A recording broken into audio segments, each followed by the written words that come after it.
utia ona okoshe na nemu foot soldiers ne de omoka se open nipa oboa wo mu pa ono a foot soldiers na utia okoka na foot soldiers ne babo because foot soldiers ne de omoka se open nipa oboa wo mu pa dia ono a Kofi, good morning. Morning nana chetiefu nyina ba ha check akra multimedia group kumase what tech nyina those days ne follow from waskra those days love FM the seja Ashanti region na umudu ti follow actually ni chabeka ho e we square konkran e koye adwuma ya konkran the entire so I'm happy to come back to have a conversation with Fefe for say everybody any Fefe nyina be din komo na ene Asante man so akasa. I'm very happy to be on this platform. Na position ben for the sake of obi bia. Yeah. Na position ben na ukuta na oyeden at that time. We den na obusai. Nep okay. Yeah. Yo nti nep no mampani dada Kufuado ediba say yebehwe na ankrankran adwuma ene adwuma a start for the first startups no yebegugu nsunsuo na afefe ye 2016 manifesto no ye de shemu say yebe set up entrepreneurship support agency yebehwe sa akwan so eti president so ba ye no na NDC for aye bibia on friend youth enterprise support so 2014 na president Mahama ye under the office of the president it instead so besan start for no and all the executive instruments edane no national entrepreneurship and innovation program say ankrankra upese udi dwumadi entity ya obenya no na betimi de amount bosia a wo pe edi udwuma na betimi de amount grant a betimi de udwuma no na betimi de amount afi entrepreneurship ye onyuma bu from enterprise support organizations omo na omo eboa etete the movement Mr. Kusibuafu and enra me de two hono you realize people are saying sir papa way 2015 2016 no Tech FM ono na ni etie no de wo sikasa e pa ma yetu aban pa ene de onkasa biem eden na esi yene no betwehwe enkomo live on Inshra 104.5 Jeff betimi apeki we no na afi ye de eno eko interest no why abra my retire voluntary retirement from academia so now Messiah project coordinator for World Bank for reforms in Ghana here also for 7 years and also chief executive officer public sector reforms of Ghana office of the president also for 7 years. Nice intermediate is a would you home say say yenye ya home emreku a unwu ye uwu anajo home once you are alive what you say nko ade umma umman wabusua ene wadofo ewo ho nti ese futuo enyina we dey wo bia odema wo yes na nsan de me pay opportunity say be person me study niam bi na mete niam bi asepa o study niam bi study niam bi na mete ase niam beza niam bi te say Ghana for yesu ne ban te say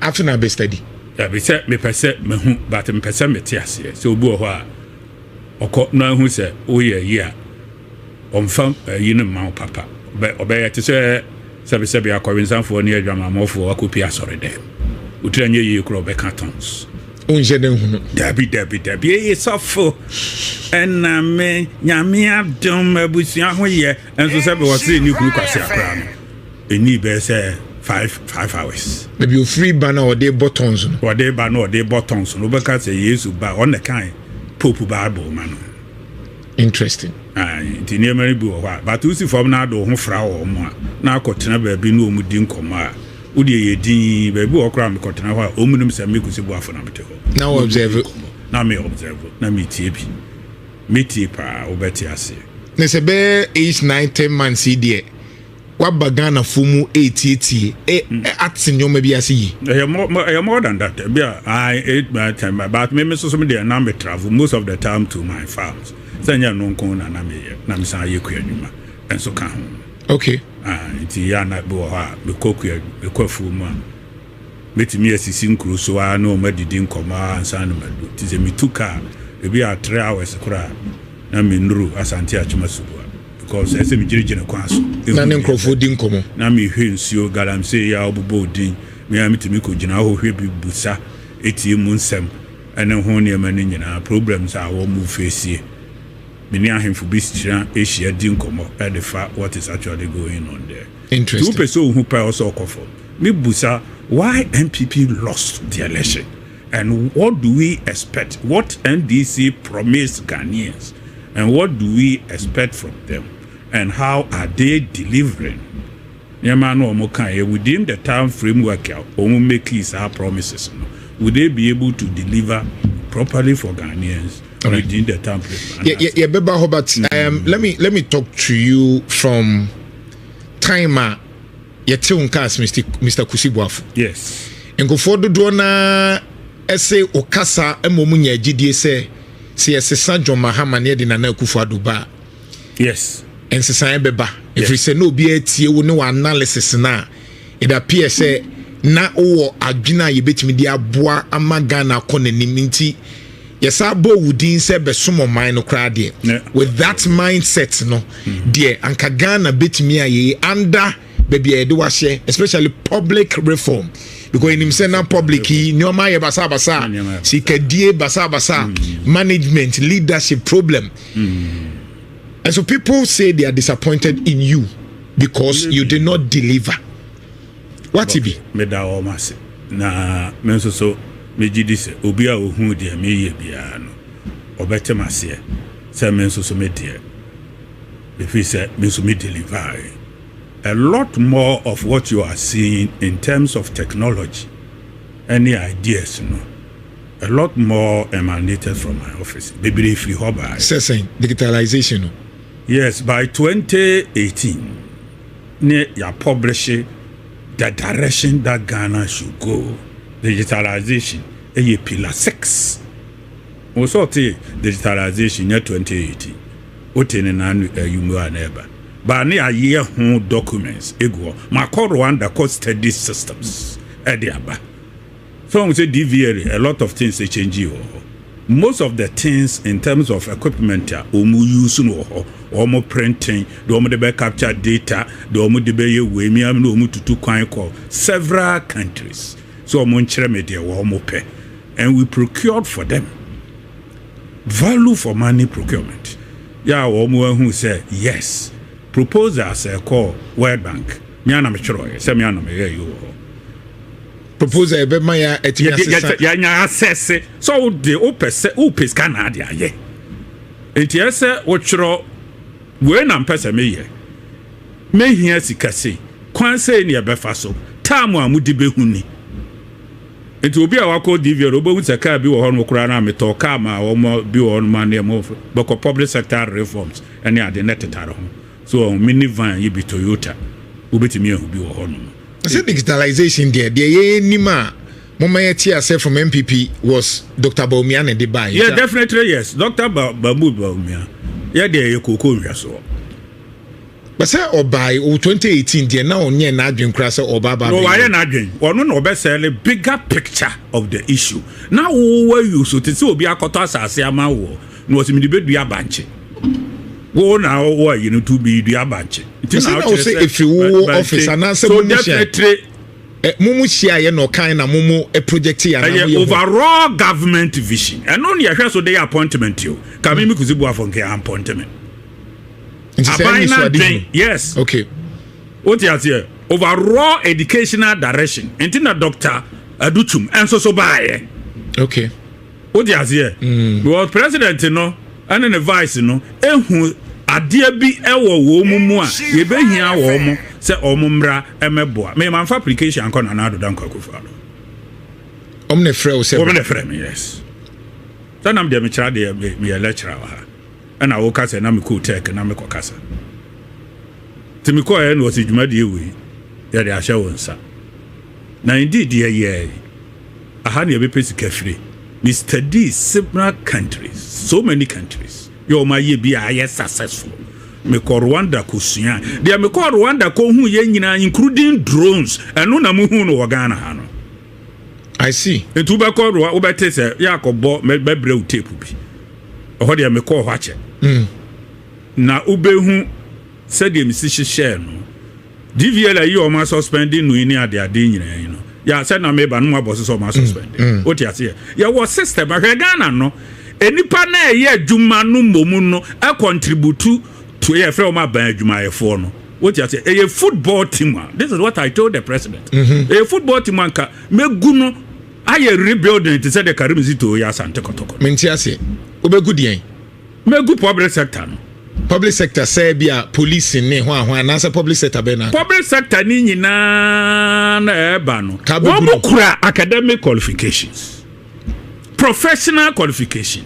But the mindset of a public sector worker dear friend no self-conceited or the best serve no one farm a boy nipa no te ho enti da sika be paye what you say and now we be call office no be contem tis obey late so what me dey na say and the onim say brown envelope besu and dan no be attend to something obi file it me yira utie sika na ehu ama public sector wo ne hwan mu e bi ye public sector workers. What you say? I want the government as a whole, including the government itself. Abino. Parliament is part of the public sector. Okay. What you say? All service agencies, Ghana police, service, education service, health service, all of them fall under public sector. I just say commercially set up government enterprises set up for commercial purposes. Yeah, I know the onion no pampas so yeah, a friend where SOEs state owned enterprises are where bank the near Brehon and the IMF. So what you say? Yeah, no dear. Na enka but one more you bet you almost free controller dear Kabeguno woman nyina for nya se me ka se enka megu aye rebuilding because megu no a nya se megu no obi nya dwuma wom nka wo bende na che se ebi enye fit for the purpose ebi say na wo okọ ho no ko hu ye ebi a me hu ye ni se nipa bi wo ho a adwuma mu no ebi kura wa rensa eyare me ko education service police service ehu se obi a rensa ma ne nasi nyina atatai ozo ye teacher ni obi wo ko yi ni be man wo ba no kura zip no antimi antum da so bia so odi be wuru akra so enkwara na chen se gina ho no ko mte wo mdo mo sa che ho under in she raya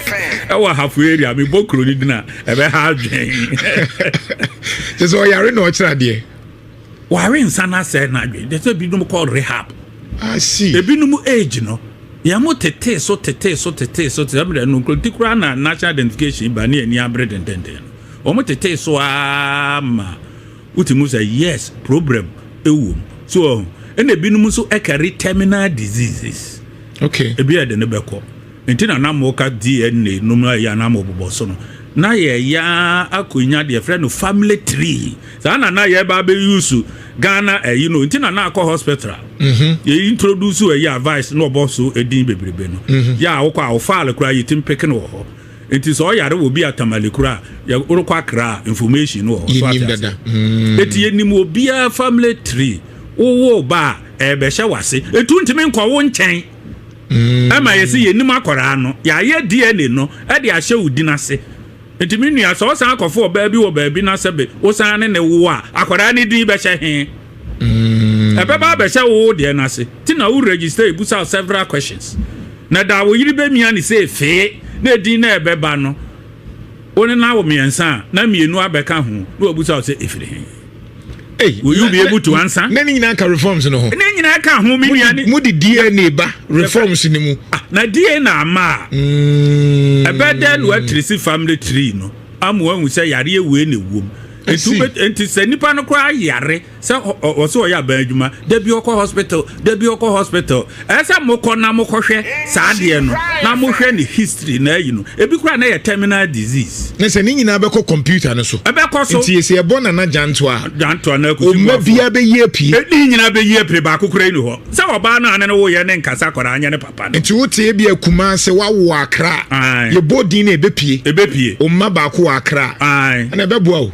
what's a beboa sanke beboa na definitely yes no oba no so a wani abre a de na dwanto ache ho no ka hunu sa wona nso so na nyinsen ye eti sa die ne nso so be show because de bia ya mo ba ha ma me fi ni ohima mo tabi de bia wo be say be ma na say anya ne ba e na ohwe no please say ye DNA now between 5 to 7% of marriages will collapse in Ghana mentiase DNA ye gitum say anya compulsory ansa no aye Ghanaian ni nyina ya ji obi anya ne ma odi ase awari be 5 to 7% ebetumagu nkofo hwe nkofo ma especially first borns ene wo mo magya wo mo tutututu akwan no yesu ya na ya yi no a ene bibi obi omnyinsa na odi ahyew o yesi na odi ahyew na se bia boga ko be 5 years na bia wa baba ko no asan ko no ababa na te afa so nti wo mfa nya hwe se footballers bi kro mo kire wo mo na nse mu hu ni azate azo e dey na kofa bai enti eno ye part of the but ye implement ye also eno no dey enti na me ka se eno no behia very strong public orientations so it has to be compulsory yes it has to be compulsory but that's a good thing anyway it's a good thing and so under your sector now per se beba what's here na aniama bebre ti DVL uko equipment no etu uko na yo BBN tema passport office uko na yo BBN tema o de ase ubehu se ye ja aniama ho meba no machines no ane ye beye no o de ase si hia ye beye chip embedded no enkrofo bi to be frank machine no mo kofa ma no mo koye no ngwani ade ade nti bi twa contract no straight away see you based on that attorney general's advice okay you tell me say media me ma mo fa machine we mbrega but you are talking about DVL we put the money there $2 million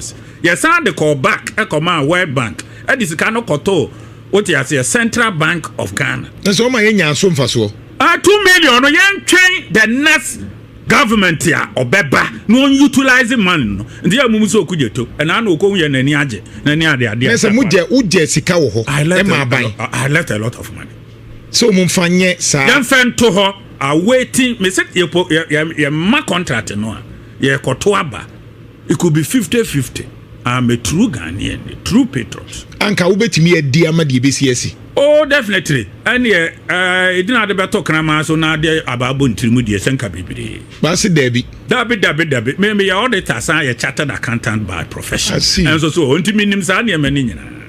Anka betimi afa kwan bi aso adi but o se wundi. Oh, my principle need me because the metie and say wunya sika wadi sika enti na wami anu awuntimi nkasa no ni menya sika ba me de uba na ebisi to ba hu se menya uba na me de buy so ba se wudi sika me na me saranda aban cars about 2 months before the election the attitude say wudi sika and now you corrupt me nwa obi e bibia na kam ye corrupt asan kam na nya de attitude na kam na nkezi edika ache no so the reform no eye hu yi reform say the ye hu die ye hu yi sai me na me tu kwan a me den sesaba me ama ntu kwan me refund o musika ma o mutua ho interest number of days ya sika ne ba me ho no mo a bibi ntimi anko esan atua de ma ban receipts no ha sisi a really we dan bonya time be me kura ni nyina wa ha o ti azie o kwa gide be ka no sa de ma ban yeah definitely to go back me negotiate save aban no more than $3 to $4 million. Adie bie ni ho a World Bank kura approve.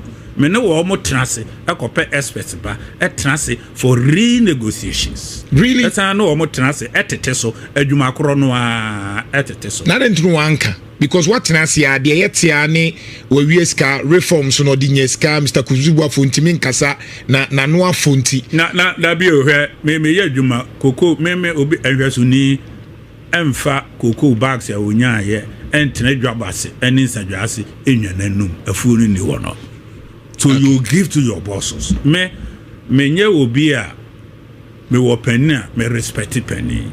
I don't take anything out from my leader. Menye nipa me showcase me ho sa. So overhand obema ho saying public reform on. Public sector reform in terms of funding.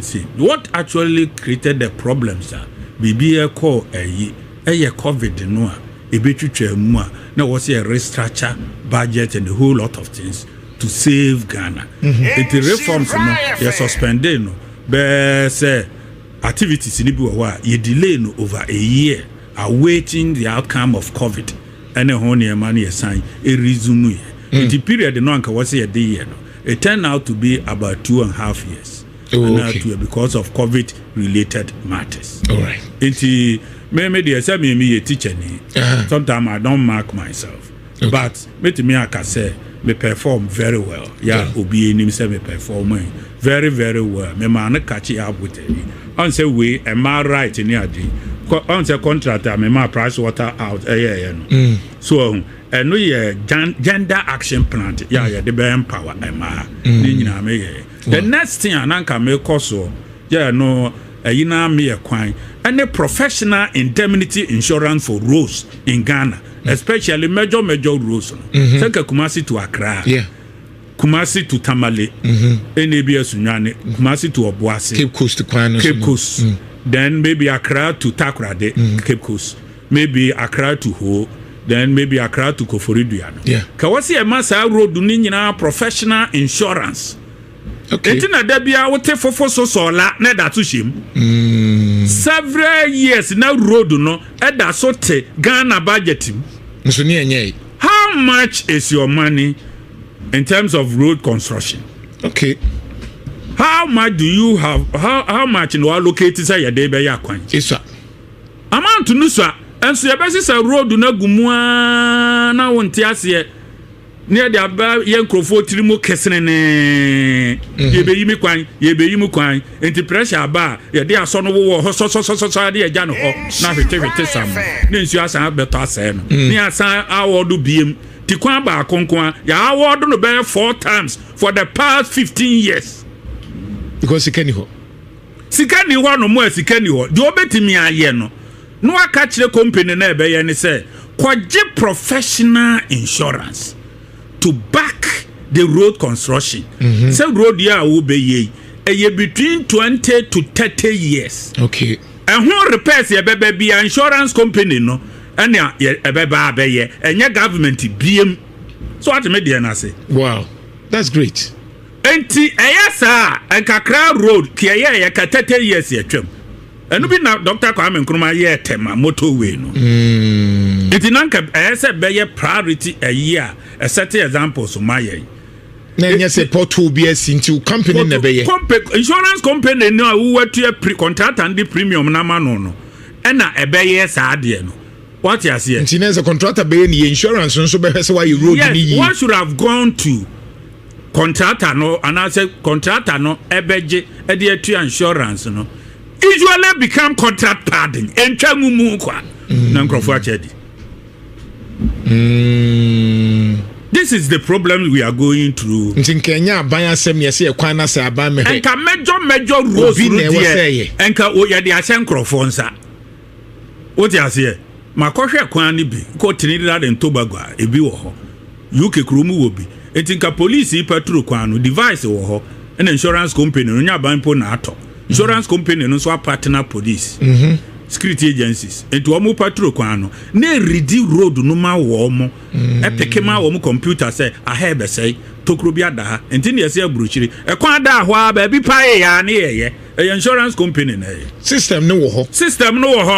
Enti mbe hu ani say ne obi emfa ha ye be ye maintenance. Enti wuntimi hu port hole for more than a month. Enti aban wo da because you so be ye sa issue. Kabanya tenense free major roads for the past 20-25 years ni. But when ntimi anye because of time. Definitely yes, but I'm still pushing. So was here yes ade no. Enti say da bia Kumasi Accra road ebeda ho. Kumasi Sunani road. Takrade Accra road ebeda ho. Fofo so la. So to Tamale. Borga so bede da ho. ansa na nketenkete kasa amredi nkade aban de ya abai ka drip yi abai no ka concentrate wo rural areas ne ade ene yi so kasa amre kura no nkemfom kwan ne tractor kwan ene de ade ba bia di food staff say ba na ka report ya ho adwuma eni kuru nketenkete ko benya sika kakra no ko betimi de aye what save da. I agree with you. This is a perfect. I'm engineer but I'm engineering we I think it's a very perfect until America had that study professional indemnity insurance for road construction. But I think says I do we in a bureaucracy no limit because a buying system yeah and then I can reform me because no reform so na make us aban no kure kan hu aban no kure hia major reform also go ma dren na parliament required major reforms so the minister no workers say what e bi enti na abo mi din workers say parliament requires a very huge reform what you say because bi kura de ye de na kotena ho no o ma na yi bi a onye authority anase woni in-depth knowledge on any discipline bia obetimi ama professional advice right and now we professional akura politics nti obeduru ho no na fe wa be political animal na professionally obetimi akasa kire finance ni na no mete say ye nuanu bi ka say oh that research na mfa hwe amre yen any ade ni we na mse hwe a top person doctor you are a professional speak like a professional maybe kusibu afu ntimi nkasa amfa hwe amre yen ntimi nka 100% NDC anye hu there are things they did well even what they are currently there are things they are doing well or might show intentions to do better and also be any year but there are things so womunye ni year this is how you speak from a professional angle and not politics that be politics there betoy because problem na yete ho no esun all right Ghana problems is pa ABN no enye enough for me be subsequently no subsequently I have been you been come bebre say na part 1 because you feel and part idea no go well with you I part 1 beba part 2 beba part 3 beba part 4 no assemble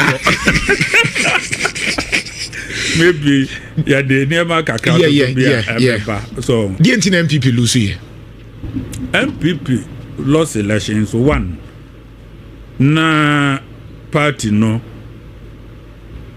internal wrangling party mu went no high two a lot of indiscipline control of the entire party structure na as a party structure no ahoɔden de be control the government must fear the party structure say esa ban na wo so no free party no ba ye no wo se asa ban no otimi tia wo ka se hey what you say party no etimi ka cho say hey ahanye jai ahaye ko what you say eti aban no na party no na hwe akire enti wo betre mu a na wo ya appointments ni nyire wi a enipa ni bi wo ho a bi akura kwa afrikan mu wonim de wo free ebi a obi ne wofa ya ebi obi ne ba obi ni nuanom ebi a we no ode na ba what you say enti kwan kra ye fa so fa nipa ema ne ba politics ma ne be ye politics pa no ase ne sei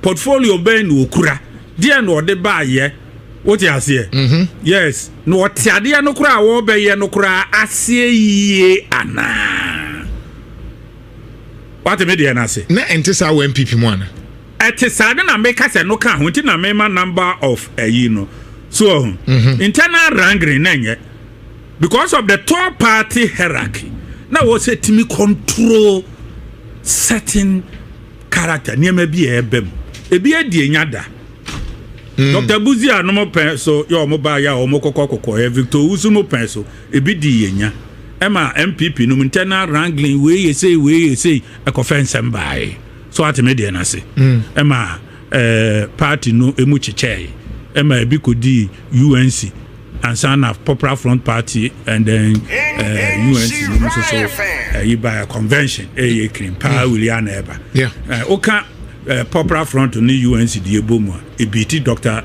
Iraliman odi ase omuche mu ntina kofa omuche mu na kofa sa and MPP lost the election terribly any edidi mu and now ban so 2008 similar circumstances by Alan another factor we no say and also so MPP also lost the election also terribly. What did they make and and assigning in the mua I feel yes answer so abey yeah 2004 na party no ya kra no ya lose election no long ago 2024 then honorable Canada Japan or catch them say MPP lost the election when winning the voice no 2022 or say 2021 say 2024 and talk I say we lost the election 2 years ago and yes sir simply because when your unity ultimate winning election there is no way party any unity yeah metin maka wom and Crawford taking and trade decision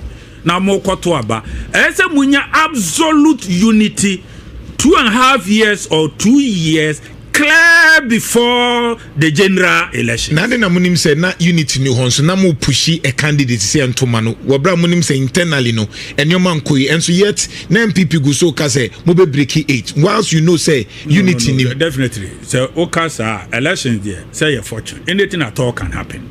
What you say anything at all can happen. On say and this work when they were surprised that they have won the elections. They were surprised. Yeah, they were surprised because in ABA, even though economic factors, are more MPP because Sata no countries are koko IMF no so what you say any other idea because of COVID no. Higher unemployment in this by business activities to conform higher taxes, stringent measures to rebuild the economy.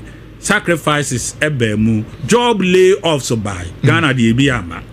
What you say? Miami Tebu who say Ansana Ghana best survive no. Now about 15% of Ghanaians workers must go during COVID period. Right.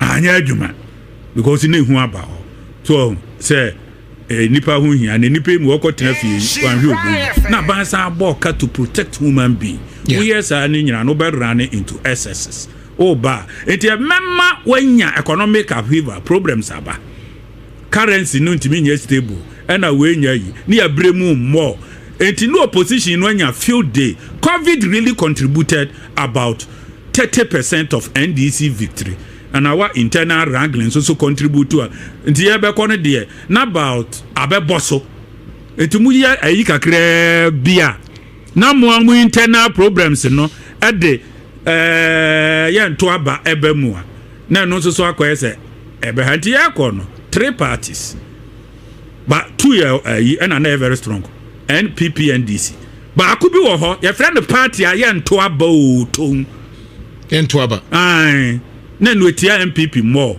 o mo ne enkoto aba na wo more of Ashanti region and Bruno half no mtina Bruno what is he lose a lot of seats Greater Accra na wo ho part of Eastern region so far yankoto aba no kura and north the lusu bebre yankoto aba no kura voters but na make us say but you can see visibly good progress but that signal no was there.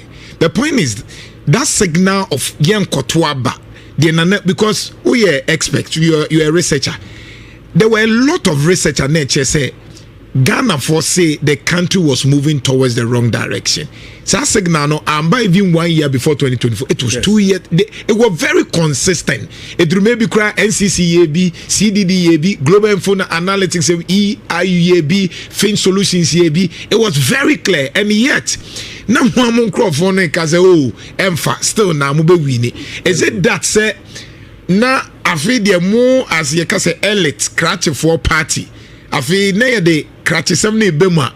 One person media to say this is the direction that etimi reform me and maybe a Ghana for whom mobile answer day. Okay, I mean say globally until 2020-21 na researcher no so no what's I could read the 1 more year it should say Ghana could year before COVID no now there is no way say MPP no homoten well role in social interventions any other about growth will restore a cost 7%. Quite significant. What the major and by free education, whatever, ba. So what you say, drones some they introduce technology, no many are the air bus system, no. I feel near camera. So ama areas nurses ya wɔn abɔtoa a ne yɛmfa wɔn adwuma aban ahase ɛfa wɔn including teachers na afei kwan mu yɛ smooth what you say nti deɛ ne betwa abayera ho mam COVID devastated close to GDP equivalent to 4 times the size of African GDP globally. Ebe say no. What you say? 75 to 80% of incumbents lost elections. Yeah, 2020, 21, 22, 23, 24. Omu lusui because of COVID. Kra. Me ne wo ka say na anu ya Gabon Sunday ya we lose election. What you say? Na anu ye mo pobea mo oluman no oko. O ma to atia no. Cameroon. So what you say? Elections. Malawi almost so lose election. Madagascar so the one dey mo pre wake up no. Matese mo DJ bi ano say dey won so ye stadium adwuma. Rajolina. Aha wono so odwane akotena Gama France. Yeah, o ma take over the country. What you say? Etiniema bi ahyase nso e develop biem. So ewo e bia sa mbre yi ni ade ewo baabi. Enti sa mbre no what you say? Situation no so eba no. Now it may not be different from what is happening in Ghana. Into opposition, all that you need to do is say ubenya unity. Ubenya nkabomu kese. The air kosui ujidi say unity betimi aba.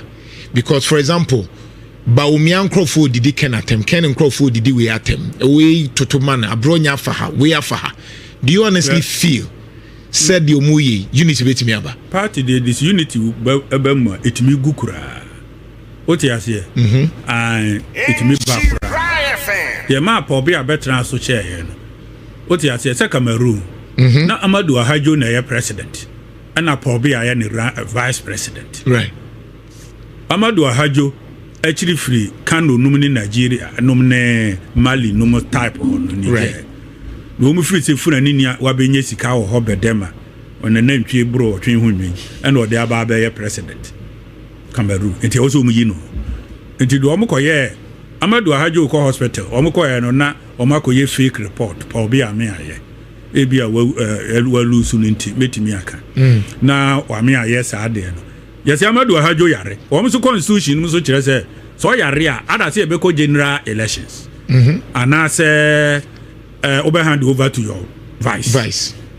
And one coca say hand over to your vice. Amadu Ahajo you know 4 times ninya ye so yare. And he will be before the election. Samre no so na eneme nko yie. Na probia no say to aba no a Social Democratic Party e opposition ne beba power. Enu oye ya na yi di free ho. Enu obae. Ena che say Amadu Ahajo sa akọhwe ne yade mu a ye so nyare. Nti ko osan ya ba ena omopam no no kontina ne kuru. What you say? Ya force na manayare. Ya force na manayare. Social Democratic Party enso so ba ya. Won ba yire wo mo ho no. Ehọ no English French no omusumu ko checheye eyewete sa ha yi ade ye o ene ade te say de wo kan eyewe camp ene omusumu cheche basa wo mu nya first no omu de ayi ko no omu nya be 36% e ko 37 wo mu ba eno ade yo mu to ye wo about 3% ba kuno nso so break no ho de no kan wo mu no akote Cameroon Movement for Democracy. At the win election no your friend no Isa Shuruma near wa win election no Asat Enra at the ya make say. Omo bobo wie. Wono na aba Social Democratic Party no aye photo 3%. Ya parliament kra I think they scored 0. Eye pobi ya mu party no. Enye pobi no de ndi omba kakra. Na opposition no na ye very strong during Amadu Ahajo's time no. Yeah, this unity AC no and no probably a work ya me mu breaki. Okay, I see. I'm in French English. Yes, I want to say NCPP no. Acquire NCPP no. I say. But almost free for English speaking session of Cameroon no ba menda no. And ana if we because English French speaking for no. And ye mu achiche. And then no opposition na fa no. It is so hwemu a Mimi kusibu afode. They won't even for unity, ma. We shouldn't waste our time on that person. Mo candidate no. Yes, and this I am winning election. Empo me lie with this unity.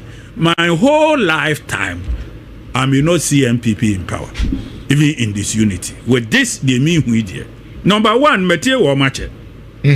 Number one, Ken Camp, and Dr. Mahmoud Baumia Camp, Honorable Aduchum Camp, Honorable Brian Camp, Engineer Agyapong, and so Campo, Matthew or more. Oh, when you tell me to you. Oh, media Matthew, but here almost script how this almost Cassani, Metria, but Tenassi, a rural language analyzer. Me or language analyzer or. Echira me foul tell you computer yes isui once you can say ebubone na ma ba fit language analyzer we now ba ube hu foul languages now more like content analysis in yes na the amount so higher 40 a higher 40 I see enti yen sha say free Dr. Baumia Dr. Mahmoud Baumia himself may not be a problem the followers no Amma Oma say na tade and Omo tete anwayem. Dr. Baumia. Yes, and you end up defending more of his followers than even defending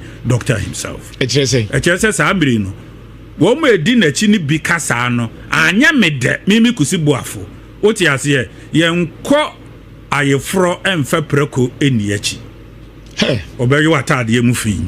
Dey we dey apakato. O se ye nko dey. You inquire from Fabreko in Yeti. I've said it several times. And now you inquire top bar and fem men baby yesi a dine. Ya can hear you bomber, yes, a bomber. As I'm quite new to know we shoot. No one saying a bomber in to Afra. One better Oberboka. Baumia problem. Your trap for see one and once in a hurry. Fair now, babies I say. Now your top hard there, now say, of return at the neighbor. Young ones and a be hanging. Baumia problem, no. A hobby or be cancer so hot. Mommy is so entrenched, said. It may be difficult to reunite them after the elections. Can you Baumia for no? It may be some of them be a better crowd or may join the crowd, and those who know some be join in the crocodile de John. Unity, a be ding. Now you hear unity. When we say unity, chairman or any chairman in team. So I can who asem. My men so free ma, or not so free more parents so I can who asem be. They are for unity a lot more. Samia you could know me my casa they are for unity when your unity. Yes to say bonsam na bonsam kura and divide no and then whom failure then and see any bonsam kura we united. Yes, Satan is a united force. That's deep. Against Christ and his followers. A bayfoni na kabum. A bayfoni na kabum. Satan yes o bayfoni. But no one kabum one come see him. Is in him. One course. One yes. To destroy, to steal. To destroy and the one thing that akromfo nyina no kobem kro. What is say akromfo omo ekobokro no a o ma hia se etututu bo omo. Ne bo no de omunya unity. No omu wi a niche ne ntokwaba. Enam no. Nature. Be ye ne nature no. Na me ye chi obi. Enti ken nimba wo me a problem. Ho no ne wo ho. Wo mu no pese bi obi de obi akeka bi o ye kan ne ba wo me o ma akeka bi. En ma hwe mu a. Obi wo ho no mo de a e bi e betena ho ache. What you say? But obi wo ho mu so a ba me aye changes kakra. Enti more or less no. He is speaking more to his people. Any immediate,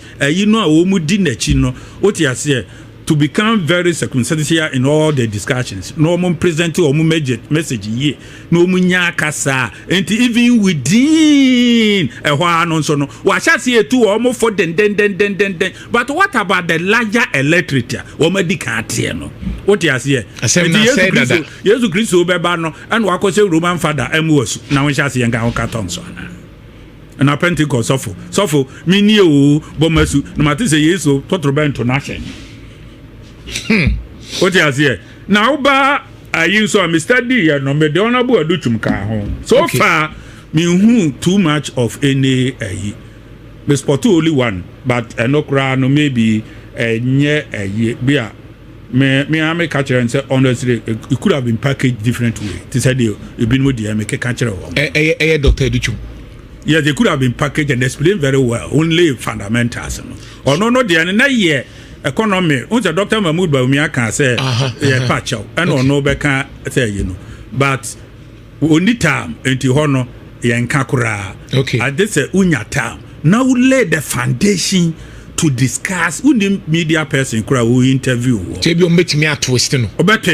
It per foundation no. Now build the premises here. Say your boy your home modern what cover COVID in Samoa before COVID. How the economy was moving, what happened in education, road construction, health, and a lot of things. Any innovation in near me by year, and it's a near many no afternoon now they are ba what you here. No, I can't also say Bema be ye be no am ye Rome was not built in a day. So more of deductive reasoning. You must dwell more. We're a communicator. But I told him that. My country, build the promises. Any media man be ankasa. Lay the foundation first. Yes, we no bigura we need foundation. Obetum be fum na very what they destroy. And no nankeya hardwin. And no nankeya hardwin. But maybe we are starting in the growth for no explaining and I may share the repercussion of aftermath. Okay. And not to me who red flag. It means they are doing well. And this are generally the communication here. What you are saying. Honorable Brian also the okay. And also so a change, many are agyapong so the no. Generally it is also good. Yeah, I mean so me who say intimate was here.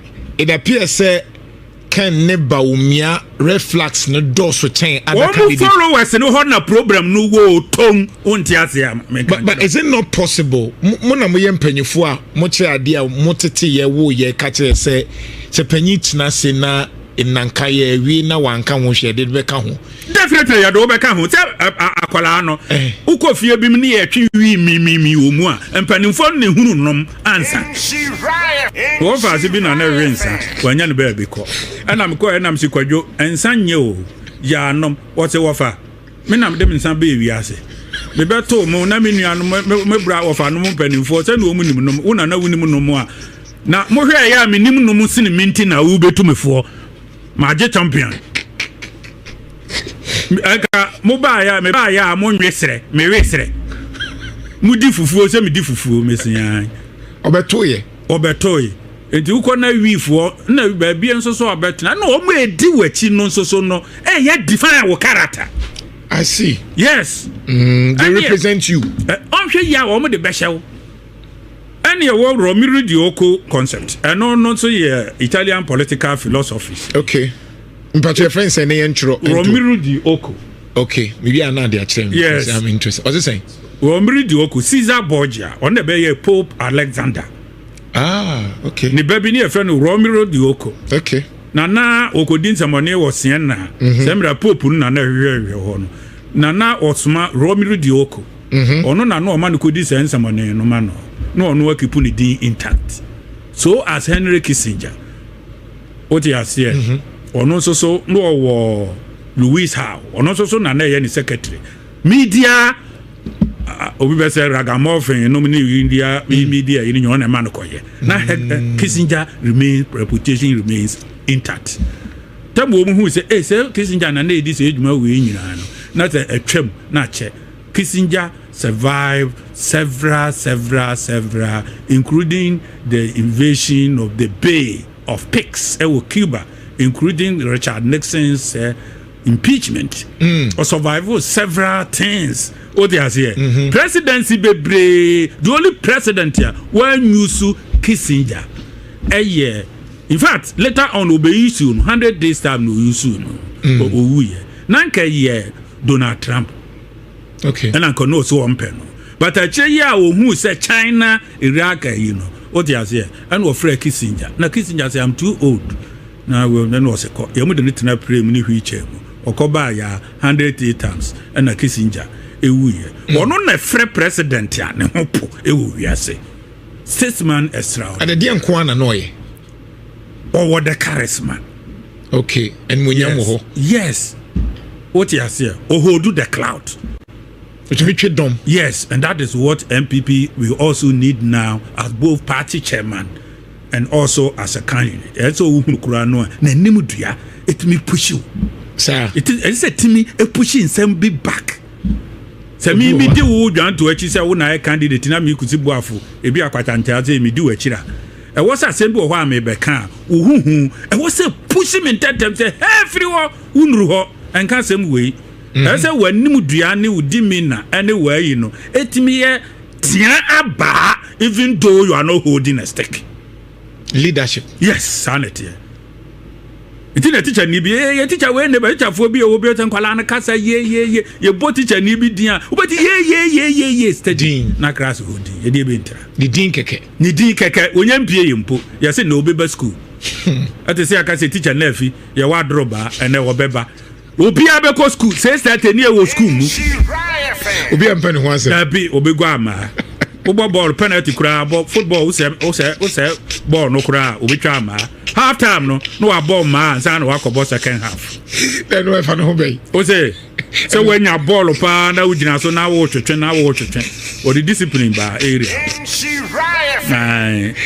and to when betimi the discipline about MPP definitely the American say yempe unifier obi a ne hu ni asem wo mo nhwem candidates no wo ho media no na maka kire wo mo no Malay Foundation be ma ka kire wo mo say eniema wei ene adi wei ena wei anyway MPP cannot win election with a party that is not intact. MPP cannot win an election. Enti one betimi abo MPP definitely ma ka kire wo mo nyina say wo mo nyina no they are all MPP members. Yeah. As I sit now the boni ni no ho papa minim pa wo mo de ne ba e bia ebeboa wo man ka betima boa party na minim based on me kusibuafo minim any leadership na any leadership ne ayin mu nyina na say when it comes to party chairman Boache Jakun ho when it comes to presidential candidate Aduchum stand tall when it comes to woman the followers any money bebre. I see enti chairmanship no who analyze here Boache Jakun was crowd. He has the crowd and command. He is mass. Obetimi aboa. Yes. Party no. Yes, the way I see it. Okay. Yes, maybe the presidential no so the Nihunia Sembebre. The Nihunia Sembebre as we speak today is Dr. Aduchum. Nidiba kuna kaunye. Dr. Yawose Aduchum. Onu na Nihunia Sembebre. O analyze ye no. Yeah. Upulu unity obey more successful. Asne because as now me hu guidelines ya unity ebetimi aba ama the entangling elements no ewomu no so bi a waka kire obi say okromfo okay ye to aba ni wie ya na wo anya no akono say akwa no a dwanto ani eno anam say wo okromfo ene wonya kromfo biem who will take you serious ene e ken ba me afon so makasa panzo na kasa we if you have nothing to say don't say it at all. Okay, I see. Until na say ya mache no. But that time na me ni niam bi eka. Because one here American say no. Okay. What you say? Okay. I believe say I'm well poised to say a lot. Obi wo ho no mo a preko na no so papa. So si ball aso na aduane bi an offer. Or the offer. What you say? Wo kromfo say de nia, wa se aboss wo dware a enkotwe mfire dwaye. What you say? Be on a limit. Unim nsanom said there na we obroda ya da wasi bewu mu ani na ho. Cause so cobra wan hwa be go ani mase. Da be kwa hefro she white shirt. Libra bi ne ye maame ayi na masisi wo monsa. Ye wie ye no e ba no aboka me bra e kwanya dem. Nam ze dia kwan. Enti ye wo 1 minute. Mi busabim. Ujina so based on the analysis say MPP chairman she debate me aboa na ya akono. Among all of them, Boache Jakun beboa. Presidential aspirant no so the Baumia Ken ne other places no the Nihunia Sembebre no Aduchum betimi aboa. Up to this time na boss saying 9:33 and yeah I'm speaking adutwum will be better. Motona ebeboa. And then we will decide there. It should be adutwum. Maybe a subsequently minim the beba. But kakra as an expert. Yeah, my year they are bepem no. No mo beti. Sir, you too for maybe they are futu nam de ama ho. And I de mehu na maka. Nothing will change my mind up to this time until say remarkable changes yaba. Yeah, we demonstrating and ya ma for keke. What you say? So much had been said. It is so bad. Be ma ware for ntokwa. Wa ma ukuna deja adeji oba deja de. Be ma no si ni hu ni ho. Hey, we ya be ma kai one round be ma 10 minutes be ma pure be ma. Okura wo do brada ya ka me ma nti wo ka ho. Afedi e ba ya woni na ka bo mu amato abatam ga mi enkoi na obi busa no say na nye be ma we na ase no hu no so ne hu na ye yie. Yemfiu obi emfiu asem de be free wano aba ye court asem ne afa babu mukura no de be free wano aba ye fa ne ye de tu ho say tim na akiri de obeka ene senka Judas no nyina sakra ya akiri ekosi de be so still ya wo mo hye wo ma komfo do ade ase sen de ka wasa kira de a ye mfenhye o ti ase enti de mesre MPP ni say unity ni de ye behia until say ye benya enkabomu ensam no ye kanoa na NDC ecoletie oduru so omso wo voice analyzer ni bi so omukura na ma di bre voice analyzer wo mu obi enti de amu kan nyina wo mu chine saa ya mu musa fere so fosu kwa no mu keka bom wo mu keka ni nyire ebomu a wo mu bonu kokwa ase bonu babia mu bi etie bi one no am the campaign. What you say? Adie bia ye negative on MPP. It is there for them to show.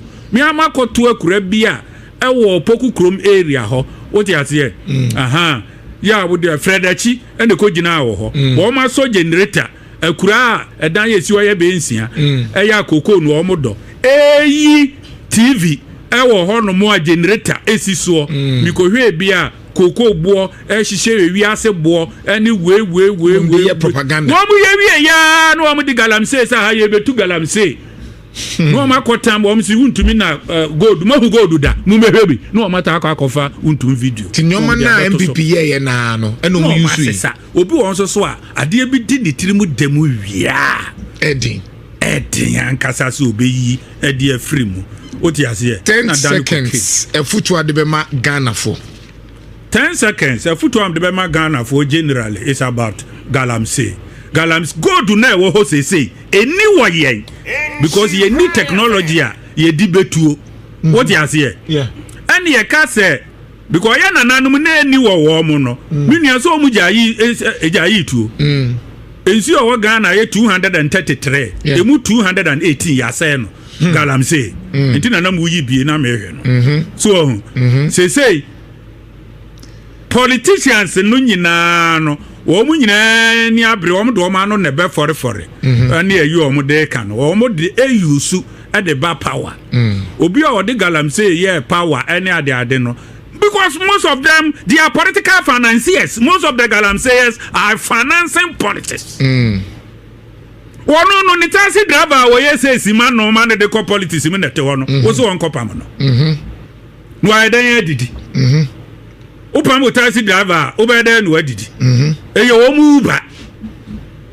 What you say? Eti galamsey one.